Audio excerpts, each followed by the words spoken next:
Hi guys, it's Victoria and welcome back to Femhead. Today I want to talk about something I noticed postpartum with my cycles after having Theo.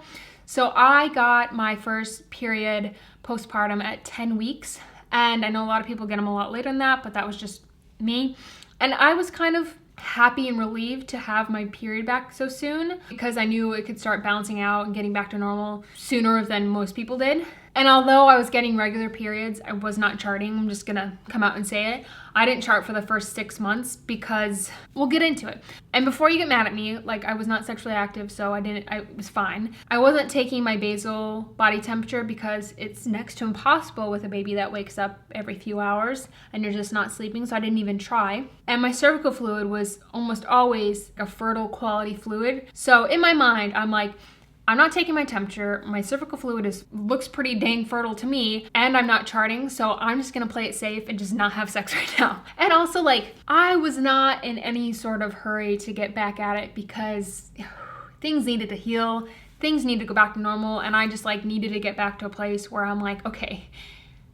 I thought it would be interesting to look at the excess of fertile fluid to see if it meant anything, and I just wanted to dig into it and make a video about it. So continuous periods of egg white fertile cervical fluid can point to an excess in estrogen. Also, if you're breastfeeding, your body could be making several attempts to ovulate but not succeeding, and so you will have recurring patches of fertile cervical fluid as your hormones build up, and then it doesn't work, and then build up, and then it doesn't work. So then I looked into what having more than ideal levels of estrogen looked like. And symptoms may include hormonal issues like fibroids, PCOS, endometriosis, ovarian cysts, and then things like acne, oily skin and hair, breast tenderness, mood swings, hair loss, feeling puffy and bloated, weight gain before your periods, heavy periods, irregular periods, and painful cramping. Also, if your period blood is dark, like almost a deep purple, that could point to too much estrogen. Now, I don't know about you, but quite a few of these things just sound like being postpartum to me. Oily skin and hair, hair loss, feeling puffy and bloated, heavy periods, irregular periods, cramps,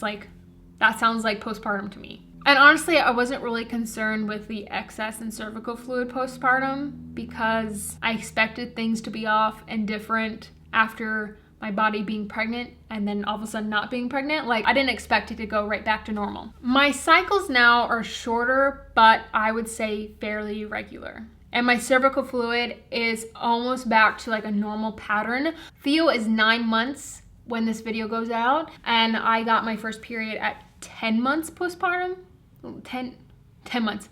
I got my first period 10 weeks, so about 2 months postpartum. Between giving birth and having my first period, that cycle was 69 days. And then my cycles since then are as follows: 29 days, 22 days, 26 days, 33 days, 24 days, 25 days, and this last one was 26 days. If you know anything about periods and cycles, anything from 21 to 35 is considered a normal cycle.